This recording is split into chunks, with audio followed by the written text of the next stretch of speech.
Before we get into the podcast episode, I just want to remind you that this conversation, so anything I share or my guests share, is really just designed to inform and educate, get you thinking about your own health. It's not designed to diagnose, treat, prevent, or cure any disease, and in particular, any thyroid disease.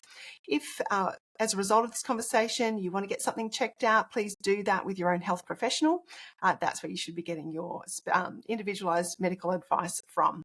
Having said that, I really hope you enjoy this conversation and that it really helps support and encourage you on your thyroid journey. Hello, everyone. Welcome to Let's Talk Thyroid podcast. This is episode 132. And I hope you're feeling awake because we're going to be talking all about sleep today. And if you're feeling a bit drowsy, then this will probably be a good one because my guest, Dr. Peter Martone, is going to be teaching us, helping us understand good sleep posture. What can we do about sleep? How does it impact on our central nervous system? What are all the special considerations for those of us with thyroid conditions? What do we in particular need to pay attention to? So we're going to dive right into that. But I just want to introduce Dr. Martone. He is been working in this field for 23 years in the private practice as a chiropractor. He's always believed that the structure of your spine really impacts the function of the central nervous system. That's what I love about chiropractors. I'm a chiropractic fan. This is the principal cornerstone of his practice. Dr. Martone's core belief is that the central nervous system controls every function in the human body. And in order to be able to express true health, you have to be able to keep your nervous system healthy.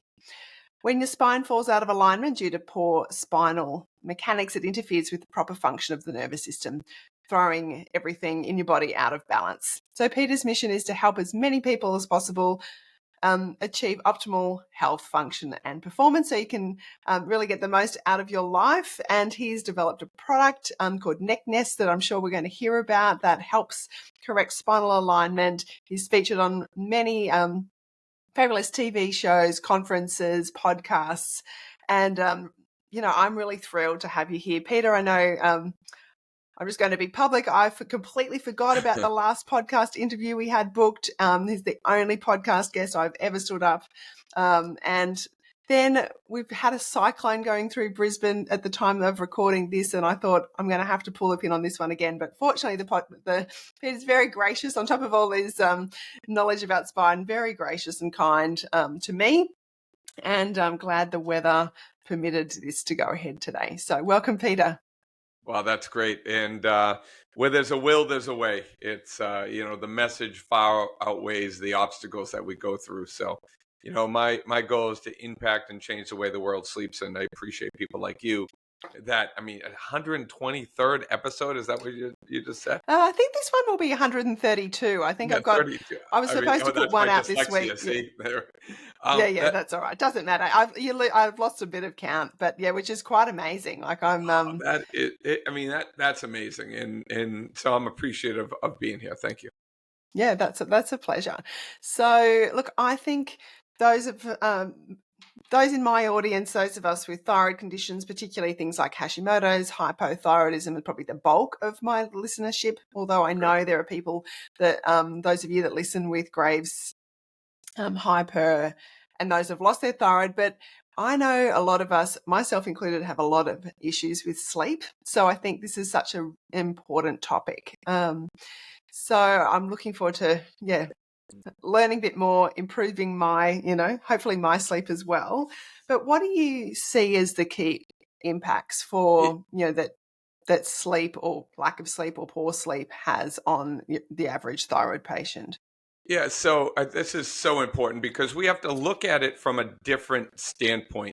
When you look at current sleep experts, they talk about recharging the body, which is important. And they also talk about, re-energizing the body, which is important. But what they really miss the boat on, and I believe that this is the crust that holds the pie together, right? Each of them have a good, important piece of the pie. But the crust is, just like you said, we live our life through our nervous system. And everything we do, say, function, feel happens through that nervous system. Even how people listen to this, it's not reality, it's their perception of what I'm saying through how they, interpret this through their senses. So when you're looking at the third leg of the stool, like recharge, repair, and recharge, re-energize, and the third leg of the stool is realign. Because Uh-huh. alignment to this point has never been part of the sleep industry. And alignment for Mm. my last 25 years in practice has been everything. Because when you look at my patients in the studies that we've done, I've taken tens of thousands of x-rays on my patients. And 80 to 90% of them within that range, if they have a thyroid dysfunction, they have degeneration in their spine at C5 and C6 in their cervical Wow. spine, because Mm. that is where the direct innervation to the sympathetic innervation to the thyroid comes from, right at the Mm. base of the neck. And then the parasympathetic innervation to the thyroid is the vagus nerve. So when you look at cervical dysfunction and then you extrapolate that to the thyroid gland, when people have thyroid issues, they have degeneration that happened when they were a child. So most people that have had thyroid issues will that have that degeneration in their adults, they've had an injury when they were a child. They fell off the changing table. They fell down the stairs. They're chronic side sleepers. They have Mm-hmm. some dysfunction in the neck, and then they lose the cervical curve in the neck, and then that inhibits, just like watering a garden, stepping on the garden hose, that inhibits the nerve function to the thyroid, causing the thyroid to dysfunction. Hmm. So you're talking about there, you kind of the non-autoimmune thyroid aspect. Is that what you mean?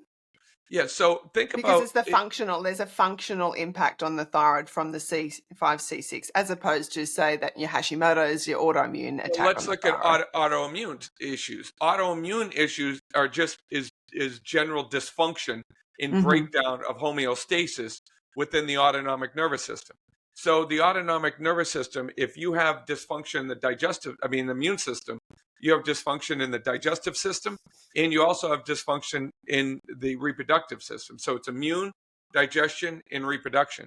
So it's also tied into that, because in order for you to have dysfunction in those three systems, you have a low vagal tone. Low vagal Right. tone is what causes dysfunction. Then you extrapolate that over the period of years and years and years. Then the dysfunction is internalized to a point where there's autoimmune dysfunction that's being caused. So it's still all related.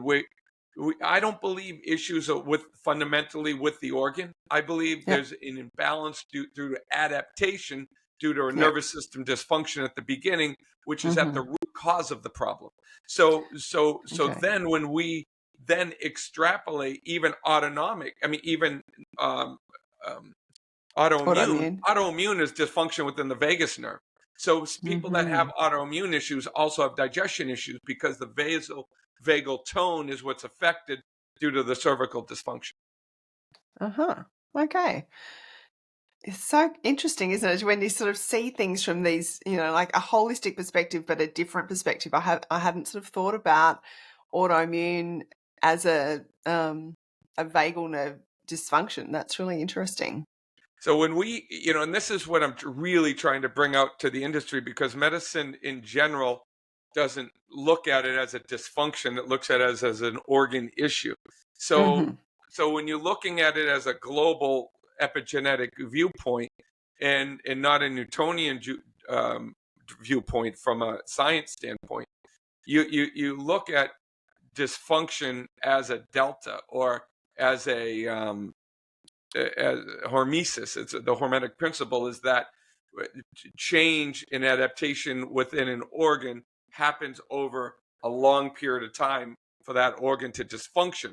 There are toxins that are applied. There are but the structure is what's controlling the nervous system, which is controlling the entire balance.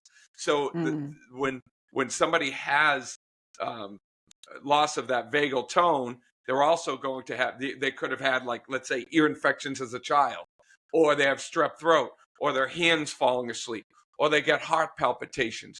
These are all signs that you're also vagal inhibited because of the sympathetic dominant state. Okay, yeah, I was just about to say, well, how would you know? I think you just answered that question before I asked it. How would you know? And it sounds like what you would say is if you're listening to this podcast and you have a thyroid condition, whether that's autoimmune or otherwise, you probably do have a vagal nerve dysfunction of some And kind. there's digestion that's associated with it. Yes. And if there's respiratory, anything that's controlled by the autonomic nervous system, Mm-hmm. autopilot, organs. If there's an organ issue, there's an issue with the imbalance in the autonomic nervous system. Okay. So assuming that we all have that. Sounds like it's probably more than just your average thyroid patient. I would say it's your average person, would you say? Like, I mean, is this that Absolutely. widespread that it's really affecting everybody? Yeah, this is why I don't treat conditions. So when Yeah. somebody brings me on, I've been on heart stuff with cardiologists and asthma with breathing specialists and thyroid specialists and hormone specialists. The 350-foot view Yeah. is globally is the imbalance within the autonomic nervous system. And that is where most of my previous experience was working with patients one-on-one, helping them get themselves free of chronic illness by balancing out that system. Mm-hmm. Then I ended up transferring into the sleep industry because I had to try to, people were so dependent on what I did to keep their spines adjusted. Mm-hmm. It was Mm-hmm. driving me crazy. So I'm like, how can I fix this? And I'm like, and then I finally herniated my disc about 15 years ago. And I'm like, how do I fix my own disc? Because I was curled up in a ball sleeping all the time. And I still had some neck dysfunction. I also had ear infections as a child, and I had cross dominant because I have ADD. So I have all of these high sympathetic tone states. I'm like, I got to figure out a way to balance that parasympathetic nervous system. And then once I started, diving into it, if you lose the cervical curve in your neck, which I did, you cause tension within the carotid sheath, which is where the vagus nerve is. And the vagus nerve is 80% of all of the parasympathetic nervous system tone. So then I theorized if I can improve the curve at night when I slept, then I'm going to be able to increase vagal tone. And then I recorded it with a tracker. And we record it by monitoring HRV, which is called heart rate variability. And my HRV readings started going through the roof, which means my vagal tone started to improve. And that is why we transferred into the sleep industry, because now I'm like, holy mackerel, I can globally have a massive impact because we're all being told to sleep curled up in a ball because of this thing that's called lymphatic drainage and stuff on the heart. But those research studies, when I looked at them, they were done on rodents, which have a reverse cervical curve of the human frame. And you cannot extrapolate what's good for a rat is good for a human in this case. Okay. So I've got so many questions going around in my head. I'm not quite sure where I want to go. So you're saying that, I mean, really, I've seen a chiropractor. I'm very familiar with chiropractic, and I know there's a range of different sort of styles of chiropractic treatment. But I've certainly seen a chiropractor for, I don't know, the last 30 years, probably. Anyway, on and off for a long time. So I'm personally very familiar with that. I don't know if all of my listeners are, but in terms of that alignment of the spine and wanting everything in the right place so that everything, then the nervous system flows on from that. So what you're saying is that what you realized is, yes, you can help one-on-one individuals with that, but what if you could actually help prevent people actually even needing to go in the door of a chiropractic clinic? So you're kind of doing all your colleagues out of work. So that's interesting. So part of the aging process is Mm. scar tissue. So we become less and less flexible as we age. It's just the more unhealthy you are, the more scar tissue you have. And most people are side sleepers, so they have significant amounts of scar tissue within their spine already. And if they have thyroid dysfunction, they have a loss of cervical curve and especially degeneration at C5 and C6. So what's chiropractic? What can it do? Chiropractic would be like taking your spine that's hardened clay and putting it in water. that makes the clay more moldable. Now, well, you can't remold the spine by adjusting a curve back into it. So you can stretch a curve back into the spine. You do that at night when you're sleeping. So you spend 1/3 of your life working on the integrity of the curve, and then you see a chiropractor on a regular basis just to be able to manage the scar tissue that's formed already within the cervical spine. Okay.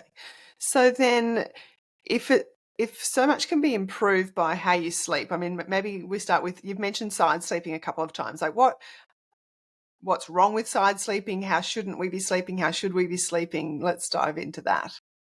Yeah, so we have two things. We have how to put somebody to sleep, right? Like um, picture your body or sleep like a battery charger, right? You Mm-hmm. have the setup of the battery charging station, and then you have the operation, right? Yeah. The Mm-hmm. setup would be, how do you fall asleep correctly? And for Okay. that, we have what's called the Triune of Sleep. And people in our world take our animal sleep avatar test to see what animal they need to sleep like. And then I teach them how to fall asleep based on their avatar. Well, that's how to fall asleep. But Mm-hmm. then, are you able? How charged? What's your sleep like? Is it a Mm. supercharging station, a regular charger, or a trickle charge? Are you waking up fully energized, or you barely have enough energy to stay through? So they're two different things that we're talking about. So I think the first fundamental thing that people need to get right is the setup. Okay. And when you're doing the setup, it is very much reversed as to what people normally think. So Okay. when you're falling asleep, there's three things at play. There's the conscious brain, the subconscious brain, and then the body. Each one of Mm-hmm. them has needs. So most people say, "Oh, consciously, I need to go feel comfortable." Well, the conscious brain screws everything up. So that's the thing that messes everything up, because we think we know what's right, but the conscious brain is the stupid brain. It's the one that just has all the excuses, and I can't, I won't, in previous past experiences. So the conscious brain, you just got to get out of its own way, Mm-hmm. because what it mistakes for comfort is not comfort. It's safety. The subconscious brain, that's what it needs. The subconscious need for sleep. Subconscious controls it. That's why when people say, "Oh my God, I fall asleep, I don't know where I end up. I'm not in control of it." Exactly. You are not in control of sleep. Your subconscious brain is. But the subconscious brain's its only need is safety. It wants to Mm-hmm. feel safe. So when I was a child growing up in Malden, Massachusetts, on a busy street, kids would come up and bang on my window every once in a while, scare the crap out of me. I was like 4 years old. So the only way I thought I was going to be abducted. So the only way I was able Mm. to fall asleep is curl up in a ball and put all these stuffed animals around me and face the crucifix in my room. And and when I felt safe, I was able to fall asleep.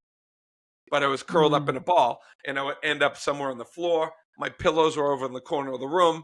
My blankets were off the bed, because of the body. The body needs alignment. And that's where we need to start first. Because if Okay. the number one reason the average person tosses and turns 20 to 40 times a night is because the body is in pain. Because what the conscious brain thought was comfortable, it wasn't. It mistaked comfort for safety. Mm-hmm. And it felt safe, but it was very uncomfortable for the body. So Mm-hmm. after 20 Yeah. minutes, the average person tosses and turns every 20 minutes. So that is what we want to do first. We want to Mm. reverse the triune. We want to start with the body in alignment, and that's that we call that the corrective sleeping position. And I'll show you that in a moment. Mm-hmm. Then you create safety using pressure for the subconscious brain, and then we teach the conscious brain how to get out of its own way. That is what we teach within our Way Better Sleep program, is that setup. And then we go into your charging station. Okay. So it's really reversing it. It's getting, like, get the body right, then the subconscious and the conscious will flow on from that. Yeah, so Yeah. get the body right and then learn through your animal sleep avatar what Uh-huh. your Yeah. subconscious need for safety has to be. And Okay. that's the simplest test. People can take that free test at drsleepright.com. They just go there, they take that animal sleep avatar test, then set your body up in alignment, and then create the subconscious need for safety. Okay. So do you this is part of the way you look at sleep the things you do before you sleep as well, in terms of, just sort of winding down, getting set up for sleep, or are you really focused on the getting into bed, and once you're in bed, how to So go from there? within our program, Mhm. our thing is better. Sleep is a byproduct of living a way healthier life. So you Mhm. can't just put your head on the pillow and expect to get better sleep. It doesn't work that way, Yeah. because you have to. It's a byproduct of being way healthier. In our way, when we say way, it's awakening the full potential of a well-rested, aligned you. Who do you need to become to do what you have to do to get better sleep? So Right. we break it down into three areas: emotional health, physical health, and biochemical health. You have to be right mentally. So we have a mindset machine. We do monthly meditations, and we put people through this whole mental realignment, I guess you can say, Mhm. of your you want your life aligned with your values, which is aligned with your purpose, which Yeah, is yeah, aligned yeah. with your mission. So Yeah. everything needs to be in alignment there. And then every month we have a different lifestyle habit. So this month it's removing toxins from your diet. So we have the clean 13 and the dirty dozen. Yeah. Last month was removing sugar, and Mhm. we were sugar free, and then substituting out the sugars. Next month is substituting out the fats. So go from the corn seed oils to the Yeah. avocado oils and the olive oils. So Yeah. every month, and then January was eating gluten free. So we cleanse. So we have a roadmap program to help Yeah. people live a healthier life, I see so what that you're their saying. Yes. byproduct is Yeah. having way better sleep. Yeah. Yeah. Yeah. Yeah, no, I was curious because I thought, I mean, that so much of what we've talked about at different points on the show is a lot of that, that, and I've heard a lot of people say sleep starts in the morning even, and getting out and getting natural, setting your circadian rhythm, and, you know, Yeah, and those um, things I always felt were very Googleable, right? So you can when you yes. Google sleep, all of that stuff comes up. So the stuff on alignment in how we live our life Mm, through our nervous system. You have the awake brain, which is the sympathetics, and the sleep brain, which is the parasympathetics, and that that that weak parasympathetic muscle needs to turn on because we sleep within our parasympathetic nervous system, and our mm, sympathetics needs to shut down. This is not being talked about in the industry.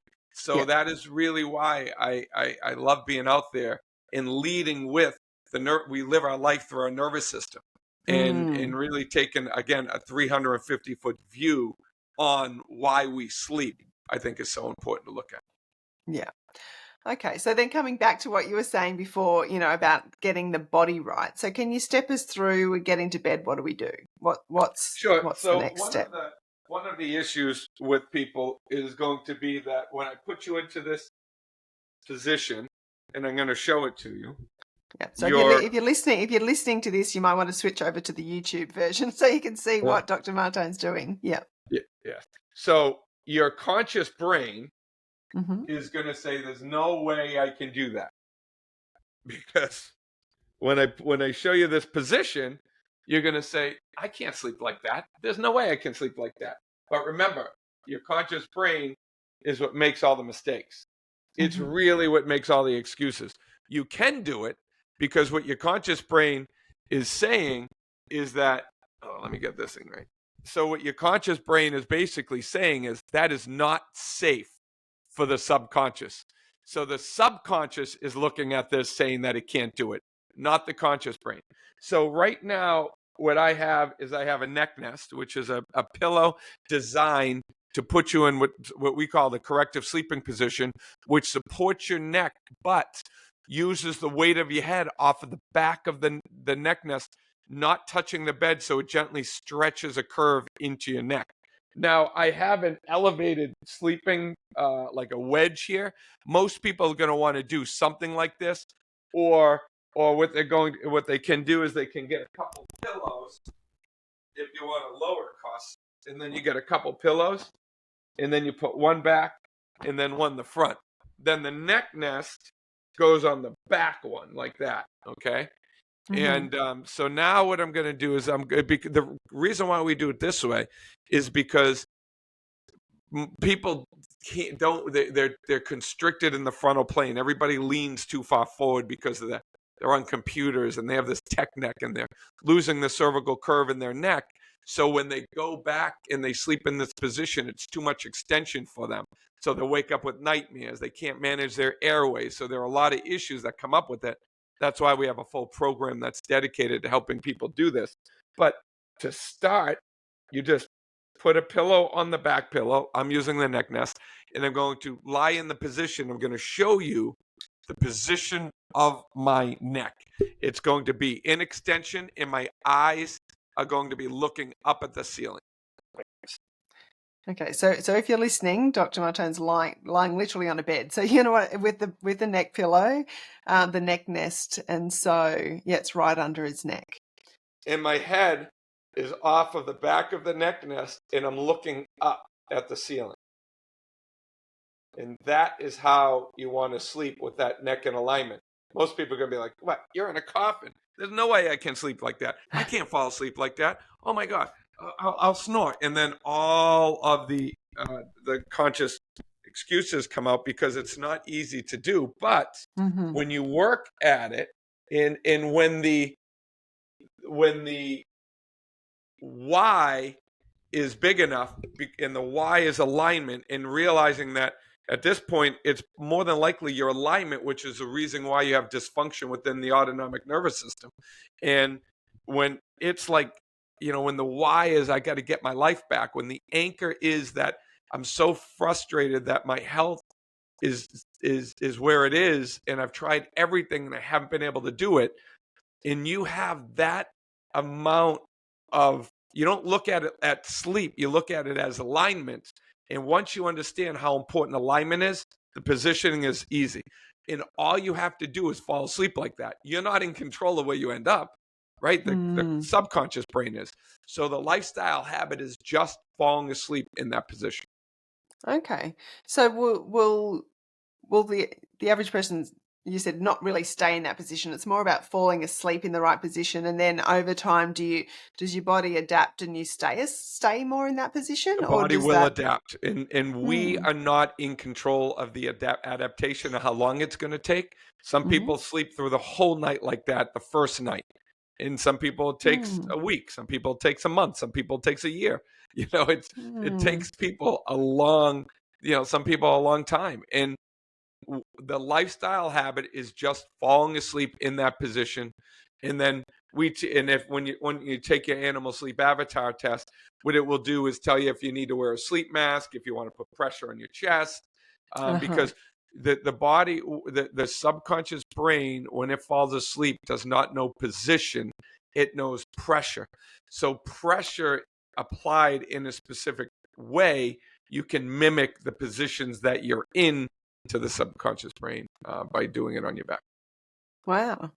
And I mean, something, I don't know if it's not, one of the things I do to sleep anyway is sleep with a pillow under my legs, or if I might turn onto my side in between my knees, because I've had lots of lower back issues over time. Does that get in the way of? So if you had lower back issues, you have degeneration at C5, C6 with forward head posture, because lower back issues comes from what's called the righting reflex, where body posture adjusts to head position. And then your body leans forward, and then it leans over to more likely the right side.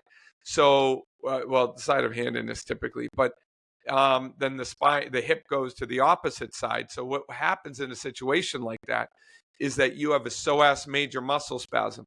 In the psoas, when you lie flat, especially if you have a loss of cervical curve, which it looks like looking at you through the camera. Okay, yeah. So that I'm very conscious loss, now of my posture. that loss of curve is being picked up with the psoas major muscle spasm. So that would be why it pulls on your disc in your lower back.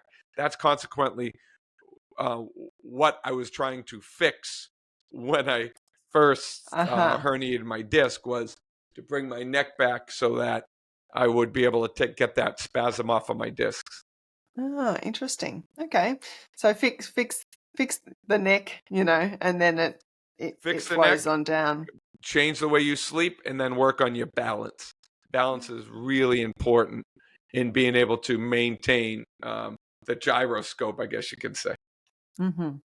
One of the things you said before that some people find is that it opens up, I guess because it's opening up your airways, but you also mentioned some people might get nightmares, or like, is it emotional? Like, can you just explain that? Like, is that about the vagal nerve, or like, what's that It about? is. So think about if I held you by your ankles upside down, your body Mm-hmm. would know that your body's senses. It's called proprioception and mechanoreception, like your state of balance in your body. Mm-hmm. Your body would know that it's not. That it knows that it would know that it it doesn't want to be like that. Mm-hmm. So when your neck is an extension like this versus being like this, that your subconscious brain is able to tell that, and it will make you have nightmares or because your body's not used to that positioning. So to prevent that, you sleep slightly elevated, and then when that Ah, neck isn't in as much of extension, it's easy to get used to that. Then you can lie flat on your back as the time goes by, but it's a little tough at the beginning. okay. So it's just that subconscious of you're feeling more exposed as opposed to Yes. protected and safe. Yeah, and So, then the signals through the ears, through the balance system, the vestibular system, right. it gives a sense of insecurity or Okay, so unsafe. it sounds like there's a bit of an ease in process that you Yes. can do so that you don't end up, I mean, I guess you're not wanting people to feel afraid before they they start off. It's a gradual Yeah, and thing. it's a subconscious Mm-hmm. need for safety. So it's not really like a conscious not feeling Mm, safe. It's more the subconscious not feeling safe and protected because it senses a different vestibular sense into the brain. Does that make right. does that make I sense? think So I think so. Yeah. yeah, yeah, And so is it something you can practice even just having a lie on your bed, without falling asleep? Like you could just sort of practice being in that position. Like if people are really used to falling asleep on their side or falling asleep in a different position, like could you just sort of just lie on the bed for 5 minutes and have a practice? Is it that kind of thing? well, yeah, you could try that. You have to understand you've been messing up your spine for 1/3 of your life, so Right. it, Yeah. it There's no quick really fix. takes Yeah. more than 5 minutes. It should Oh be. yeah. Yeah. No, I meant more just as a introduction into, Yeah, I would say about an hour. So what I tell people to do is they say, listen, fall asleep, and if you can't fall asleep and it's been 45 minutes, just go to your side. Okay. Yeah. Okay.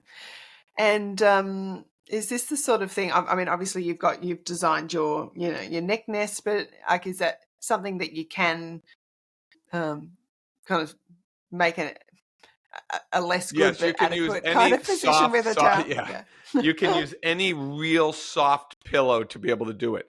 Um, Right. I used to, before I created the neck nest, I use these like soft down Yeah, like a pillows feather. Yeah. that you don't put flat, you put on its edge, and then you get that Right. underneath your neck. Okay. Yeah, because a Okay. pillow defined as a support for your head. Anytime you support resting your head on a pillow, you're destroying the structure of your spine. I mean, I Okay. see 10-year-olds with phase one degenerative changes in their spines due to how they're sleeping. Mm. Yeah, so it's really, and like you said, it sounds like that degeneration starts quite young from different lifestyle and different or injuries or things like that we've had as kids. I'm wondering coming back to the I know you've mentioned digestion a couple of times, and that certainly, I know a lot of people in my community will have digestive issues, and like you're saying, that's all connected in with the vagal nerve and gut brain, and there's, we've talked about that at different times on the show before. But can you just tell us a little bit more from a sleep perspective? Speak to the digestion element a bit more for us.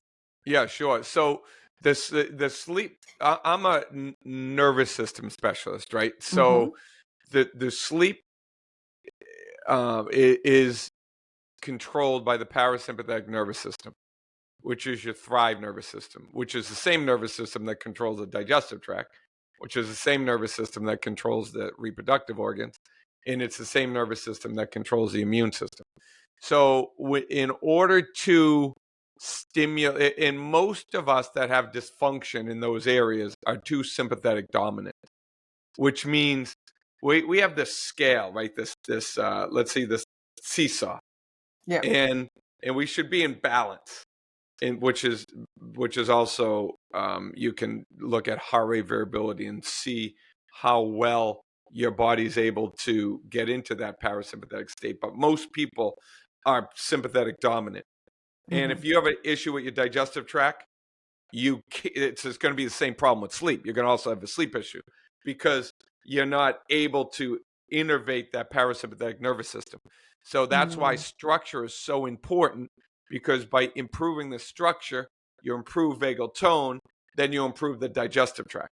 So, there's, a lot of things that people do with probiotics. They do, they go on these FODMAP diets. They do all of this stuff downstream instead of looking at the neurology controlling the stomach.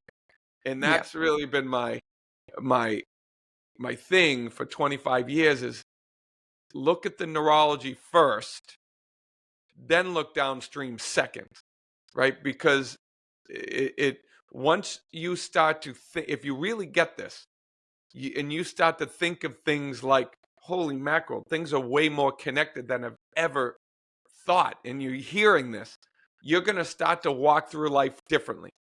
Now, when you look at somebody and their head's forward, there's the degree that their head comes forward will give you the level of dysfunction they're having within their system. But that's without looking at an x-ray. So if you see a child that has this forward head posture, you can ask them, do you have digestion issues? The answer is going to be yes. Or anybody that has exercise-induced asthma, their head's going to come forward. Or reflux, you're going to notice that there's a lot of tightness in the mid-back area, because we are so connected, and like yoga does great things with stretching, and massage does great thing with the muscles, but what's innervating all of it? It's the neurology. So if we can learn to look at the neurology as or we can learn to live our life and look at how that balances and learn to balance more, you're going to have way less chronic illnesses in this world. Yeah. So that's, is it a bit chicken and egg? So like, obviously if your spine's in alignment, then that's going to help with the parasympathetic nervous system and help bring the sympathetic nervous system down. But, I gather that there's a lot of, just the way we go about living our lives with that sort of high pressure, high stress, driven, even being driven, motivated, busy all the time, that's really lifting the sympathetic nervous system. So the stuff that we're obviously during the day in our approach to life is, the alignment might be perfect, but if we're not also working on bringing the sympathetic nervous system down more consciously, do you think that has an impact? Absolutely, yeah. In the alignment with most people, as I find, is really never perfect. So, but what that does is that so picture like a light bulb, and you have a dimmer switch, and you're down by 50%. So now you have low parasympathetic tone. Now on the other end, if you're living a sympathetic dominant life where you're stressed, and you have work stress, emotional stress, life stress, and you don't do enough to come down and live in gratitude. So let's think about the emotions that drive the nervous systems. Mm-hmm. So sympathetic stress is fear, fatigue, um, envy, hate, scarcity, right? Financial stress. These are sympathetic states because you're Mm-hmm. trying to survive. Yep. The parasympathetic nervous system's gratitude, love, caring, prayer, Mm-hmm. you know, Yep. um, gratitude. So if you want to do something, just live with more gratitude in life, Mm-hmm. live with more love, you Yep. know, in connection. Those are Mm. parasympathetic emotions. Even Yep. if your light bulb is only on 50% and you're working Mm. with that at night when you're sleeping to turn that bulb up a little bit, because you're going to turn that bulb on as you sleep. Believe it or not, it's unbelievable. Then you start living in more of this gratitude state. That is what you can do to help that balance. Hmm. And you said, I mean, you mentioned heart rate variability a couple of times, and again, that's something I've covered a little bit, but and now I know I can see you wearing the Aura ring. Is it an Aura ring that you're Yeah. wearing? So, and that I have. I'm not really like a big fan of just any tracker. Like this is another ring I just got. I'm going to be unpacking it. It's this is looks like a very similar ring, and this Mm-hmm. one's only $20. This one Oh, right. is Okay. 250. Yeah. This Yeah. one's Yeah. 20. So Okay. I don't care about the tracker that you use. It's Mm-hmm. just something that tracks and your data is consistent. Yep. I'm gonna wear both of these tonight and then And see what start happens. comparing them, because I'm gonna tell you, Interesting. if I can get my clients on these, because Yeah. we're doing a sleep retreat and everybody's gonna have a tracker on them. And Right. I'd much rather do something like this than something like this. Well, it's much easier to do a 20. I mean, I've looked at them over the years and like, oh gosh, and when you put it in Australian dollars, I tell you, it's a lot worse than 200. Yeah, they're definitely not worth it. So, Yeah. But so I've got the Apple Watch has an HRV. oh, good. So, and I've looked and I've thought, oh my gosh, I think my HRV is terrible. Like, so I was like, oh, okay, clearly, and which probably is no great surprise to me, really. But yeah, so it's really interesting these, when you can track and see change, hopefully improvement over time. So it sounds like you do put value on that. Like you do think it's a valuable measurement, Yes. Yeah, HRV. I think it's very valuable. Okay. And can you just explain to the listeners who maybe haven't heard about it, because it's not something we've talked a lot about on the show, it's just come up from here or there in conversations. What is the benefit of measuring heart rate? Well, really, what is it, and what's the benefit of measuring it in the Yeah. context of this So conversation? when you have the sympathetics and the parasympathetics, Yep. when your sympathetics are at play, it's like you're going to run from a tiger. So certain things have to happen. Respiratory rate increases, blood goes to the musculoskeletal system, and then the heart rate tends to increase. And the heart rate becomes very rhythmic. So if you have, let's say you're at 60 beats per minute, every second's a beat. So you have lack of variability with the sympathetic running the show. Okay. Mm-hmm. So now let's say you're going to meditate and you're going to relax, or you're going to sleep, or you're going to, get into a steam room and just relax. Well, now the parasympathetic nervous system's turning on. Now, let's say your heart rate 60 beats per minute. Well, one beats at 0.5 seconds, one beats at 0.75 seconds, one beats at a second at 1.25 seconds. So it's boom, boom, boom, boom, boom, boom, boom, boom. So it's very variable. So Yep. it sounds counterintuitive, but what that does is that shoots the electrical. It doesn't put the same stress on the pump over and over again. Lack of Okay. variability, the pump is stressed the same way, which in the body needs to depend on a very specific amount of sugar calculated. Mm-hmm. Variability, the body's ready for anything. So Yep. but it's distributing stress throughout the whole heart. So it's really healthy for the heart to be in a variable state. And Uh-huh. so when you have a high degree of variability, that tells Mm. you that you have high parasympathetic tone. So Okay. so you're doing really good as compared to 99.999% of the population.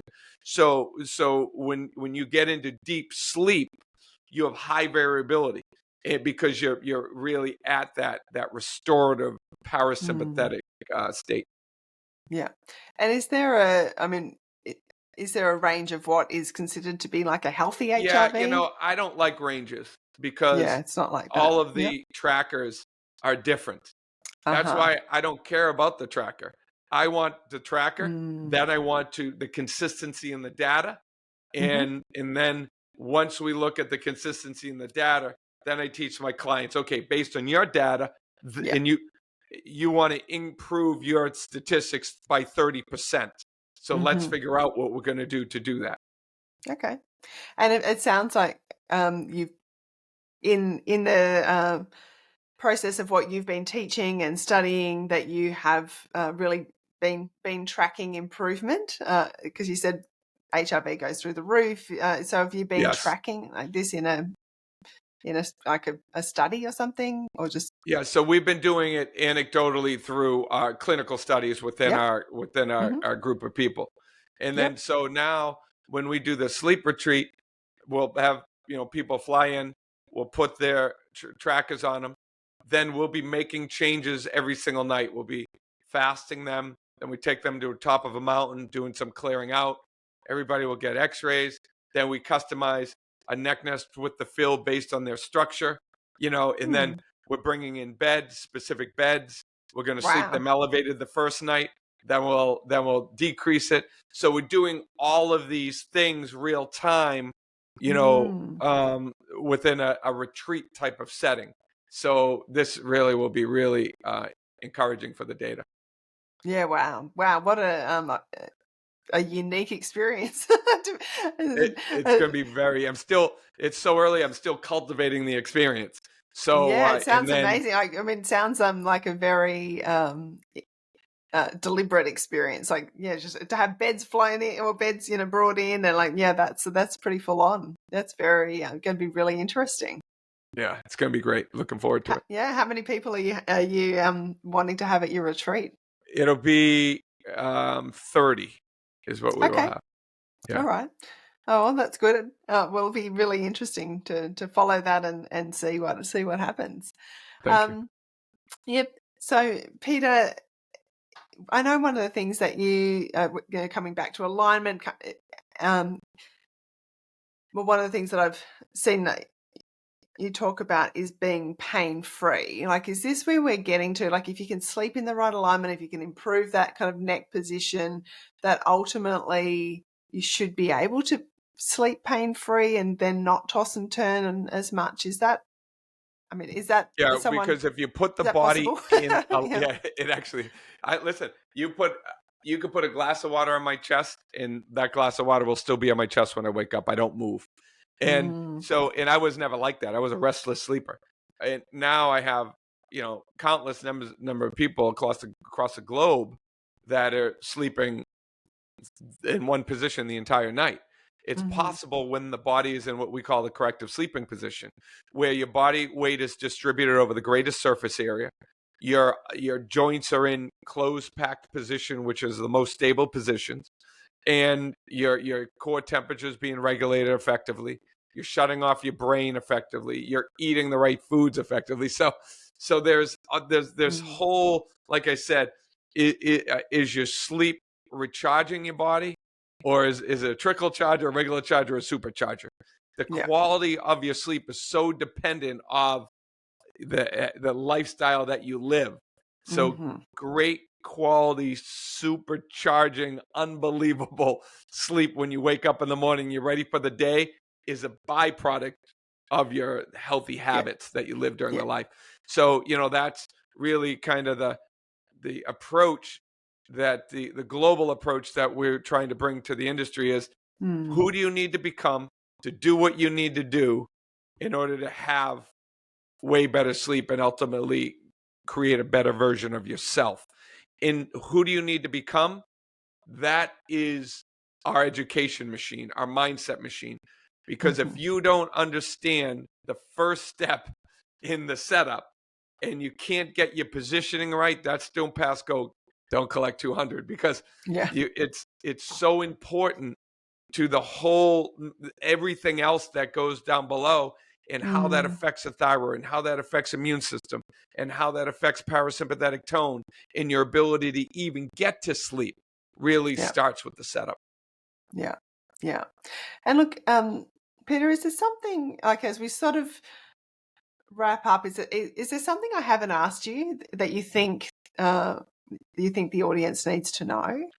Well, no, I'm big about, I mean, there's so many things, right, that people need to know, but I'm really big about the takeaway. And I think the takeaway from this is that if you're suffering with thyroid conditions and you've been dealing with it your whole life, and you've told that they can never go away, or you're living within that constraint, or looking at an outcome where there's no hope, because there is hope.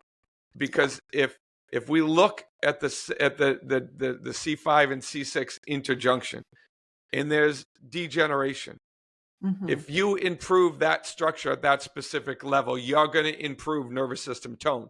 Now, is it going to reverse your entire process? That I can't tell. But will it help the organ? Yes, that's all I can tell you. If we have a dimmer switch here and it's down 50%, if we turn that light bulb on, we're going to have more light.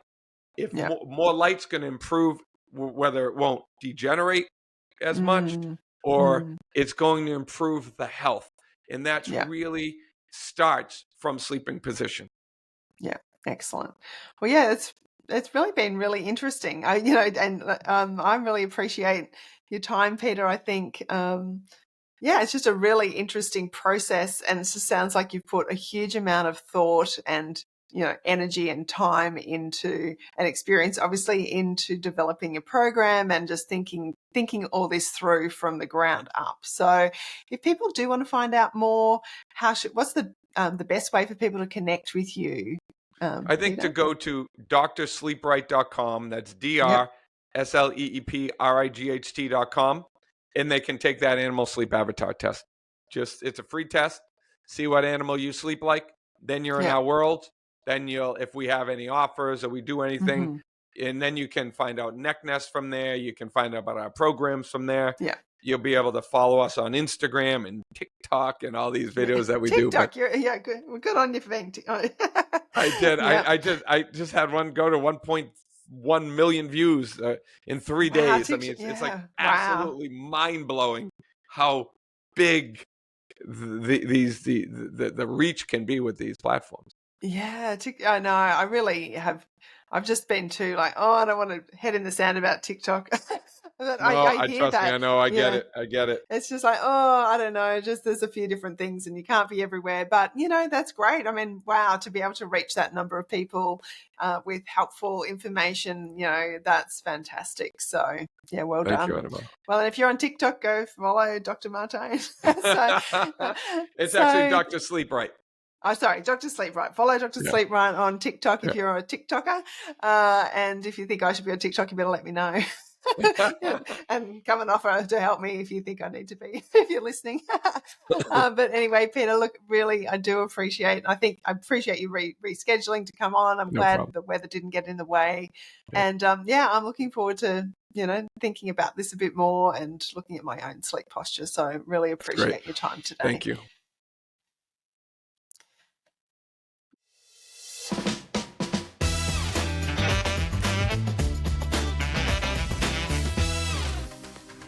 Thank you so much for listening to this episode of Let's Talk Thyroid. If you have enjoyed the content, or perhaps you're thinking, oh, my mum needs to hear this, or my sister, or my bestie, I would love it if you would share this episode with them. That really just helps spread the positive and practical message of Let's Talk Thyroid, and helps that broader thyroid community, our friends and family, to live well with their thyroid health. So you can just, share the episode. If you subscribe on whatever platform you're listening to this podcast, it's free. It's really helpful because then you'll be notified every time a new podcast comes out, and it just makes it much easier to find. There's usually a little subscribe button or a bell or follow often is the terminology. So if you wouldn't mind doing that, that would be helpful. Of course, if you want to leave a review, even better, just a sentence or two about how the podcast has helped you. You can definitely connect with me via letstalkthyroid.com. That's where you'll find access to my book, my coaching, my freebies, and really everything that I offer in terms of thyroid support. So thanks again for listening, and I'll see you next time. Bye.